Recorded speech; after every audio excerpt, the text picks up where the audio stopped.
So these right here are the fights to make after UFC 321. Starting off with the main event, Tom Aspinall versus Ciryl Gane ends in a no contest. Aspinall was hit with that double eye poke. What's next for Tom Aspinall? It's obvious. Rebook the Gane matchup. This fight has to be rebooked. I don't know how bad Tom Aspinall's injury to his eye is.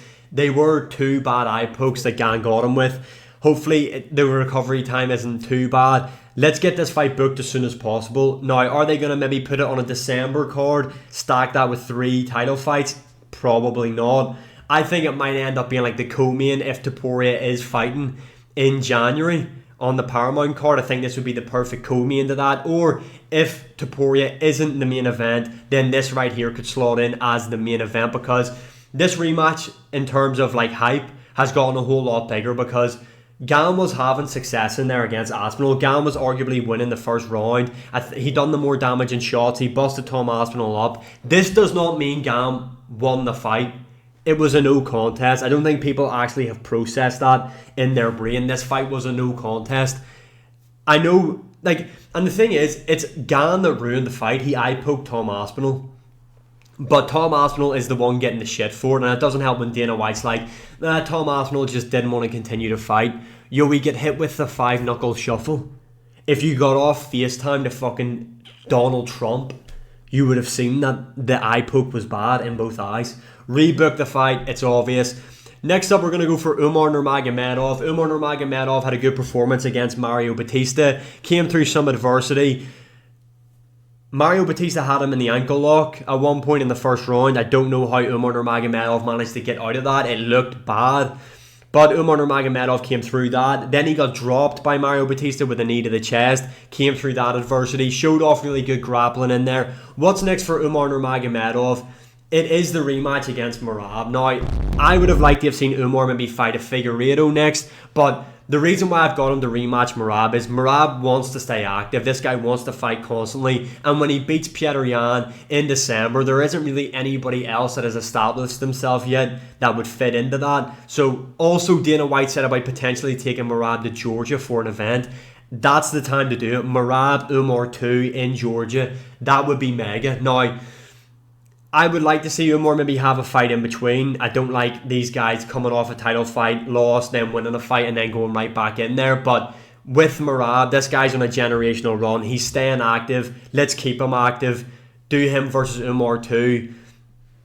Well, they're not going to do International Fight Week in Georgia. I don't know. Just do a Georgia event next year. Maybe Merab will fight in like April, maybe March time. I don't know. But keep Merab active. If you're going to take it to Georgia, I think that's the perfect main event to do it. Umar versus Merab. Moving on to Mario Batista.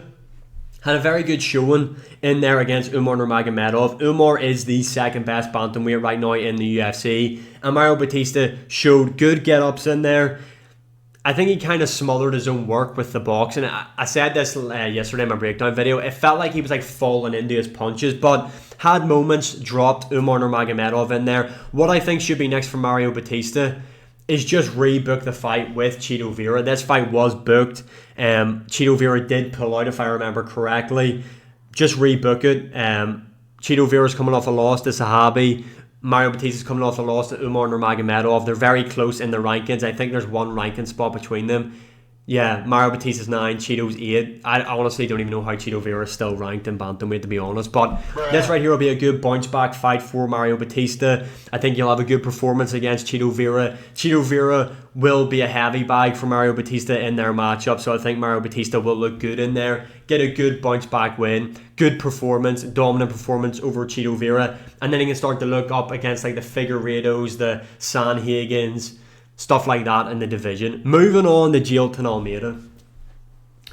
I hated his style of fighting against Volkov. I understand that's not how you're meant to score fights, by the way, with control time, but just watching that fight, I thought Almeida should have been declared the winner, but he got beat by Volkov. Split decision. What I think should be next, Sergey Pavlovich. Sergey Pavlovich is definitely not the fighter that he once was, and he did show problems in his grappling in his UFC debut against Alistair Overeem.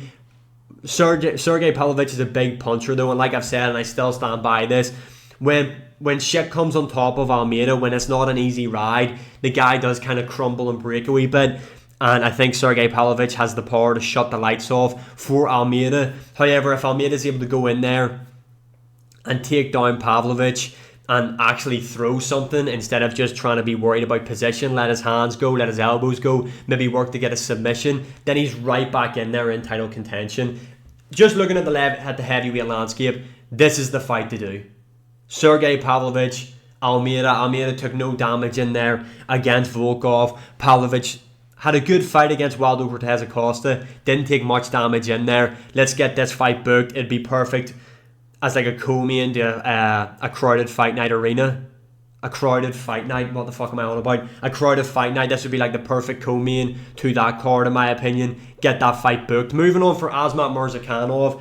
He is now in the rankings, inside the top 10. Good win over Alexander Rakic.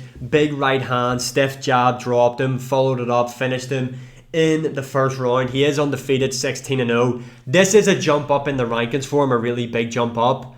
But when you look at the rankings, it is one that makes sense. It's Magomed Ankalaev. Magomed Ankalaev is coming off that loss to Alex Pereira, got stopped in the first round. Didn't take a whole lot of damage in there, if we're being honest. He was injured going into the fight, that's what he says. I like to see Ankalaev make a quickish turnaround. Look, if Pereira isn't fighting at light heavyweight again, it's going to be Yuri Oberg for the interim title. It's not going to be Ankalaev. Khalil Rountree can't fight Ankalaev because Khalil Rountree got flatline KO'd. Took a lot of damage. He's going to be out for a while. Jamal Hill, he's out with an injury as well. So when you work your way down, Magomed Ankalaev has already fought Rakic. When you work your way down, Asmat Mirzakhanov is the name that sticks out for Magomed Ankalaev, who he hasn't fought, who is on a good win streak, who is in the rankings. Magomed Ankalaev versus Asmat Mirzakhanov. I think that's the fight to book. Moving on to Quillan Salkildio. I wanted to see him versus Ludovic Klein. That was the fight that I wanted to make for this. I haven't added Ludovic Klein into the video because Ludovic Klein broke his ankle, so he's going to be out for a while. But Quillan Salkildio got probably one of the best knockouts, if not the best knockout of the year, over Nasrat Haqparast. Brutal first round head kick KO. What's next for Quillan Salkildio? I think you do him versus Alexander Hernandez. Hernandez is now on a 3-fight win streak in the lightweight division, coming off a stoppage win over Diego Ferreira at UFC Noche. And he has been pretty active. Quillan Salkildio took no damage in there in that matchup. I think you could put this on the UFC Australia card in February if that is to happen. This could be like the prelim headliner, could be the opener of the main card. I think two good unranked UFC lightweights that are maybe one win off fighting for or fighting against someone in the rankings, trying to get a ranking spot. I think this is the fight to make. Quillan Salkildio versus Anthony Hernandez. Moving on, we have got Ikram Aliskerov. I thought Ikram Aliskerov was like future champion or top fiver for sure. Jun Young Park is tough, is durable, pushes a good pace, but Ikram Aliskerov faded badly in there. What's next for him? I was thinking Paulo Costa, because that fight was booked before, but Paulo Costa, I think they might do him Adesanya too, because Adesanya, I don't think he's getting the Strickland rematch. That's a fight that he's called for. Strickland wants to fight Anthony Hernandez, so I think they might end up doing Paulo Costa versus Israel Adesanya. So what's next for Ikram Aliskerov? Do him versus Roman Dolidze. Roman Dolidze is coming off a loss to Anthony Hernandez. He got subbed. Roman Dolidze has been a mainstay in the middleweight rankings for a very long time now. He's good, he's tough, he's durable. He'll push Ikram Aliskerov. I think it's a good fight that makes sense. Again, it's like not a good main card opener, but the fight after, not feature fight worthy, but just in between. Two ranked UFC middleweights. I think this is the fight to make for both guys. Dolidze's coming off a loss. Ikram Aliskerov, what's his win streak now? 2-fight win streak. Let's do that. Let's go for that. Moving on, Walter Walker. Now, Walter Walker did call out Hamdi.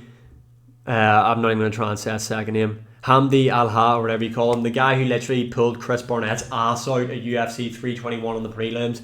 Walter Walker's on a crazy win streak right now. Heel hooking everybody. He called out an unranked heavyweight. No. Walter Walker, let's get this guy in the rankings. He is a heavyweight prospect. I know some people don't want to push these guys, and I understand that because the heavyweight division doesn't have many prospects, but he's crushed so many cans now let's at least get him in the rankings. And I think a perfect fight for him is Tai Tuivasa. Tai Tuivasa, again, very similar to these guys that he's been beaten. He has no groin game, no takedown defense. I think this is a very winnable fight for Walter Walker. I don't know why he didn't make this call out. I think he would sub Tai Tuivasa. Tai Tuivasa is a big name. Let's get Tai Tuivasa, Walter Walker on the Australia card. Makes sense. Walter Walker will sub him, get a lot more of attention on him, and then he's in the rankings. Then we've got a new prospect in the heavyweight rankings. That's what this division needs. New blood, new prospects, getting in these ranked matchups, getting in the better positions. Make it happen. Tai Tuivasa versus Walter Walker. And finally, Nathaniel Wood. Let's do him versus Giga Chikadze. Look, I thought Nathaniel Wood lost to Delgado in their matchup, but Nathaniel Wood's on a win streak now. I think he deserves a fight in the rankings. Giga Chikadze on a 2-fight losing streak now. He is ranked number 15. I think that's a good fight for Nathaniel Wood. Let's get that fight booked maybe in March on a fight night card if they come back to the UK, or maybe even sooner, who knows. But Nathaniel Wood did take a lot of damage in that matchup against Delgado, and Giga Chikadze isn't the most active fighter either. I mean, this guy isn't fighting a lot, you know what I mean? So I think that's the fight to book for Nathaniel Wood. Get him in the rankings. Those are all the fights that I want to see being made from UFC 321. Let me know your opinions in the comments below. Volkov isn't in the video because Volkov's going to fight the winner of Aspinall versus Gane. But let me know what you thought of these matchups in the comments below. What fights would you like to see being made next after UFC 321? And as always, like, share, subscribe, comment, all that good stuff. I really appreciate all the support. And I'll see us all again in the next one.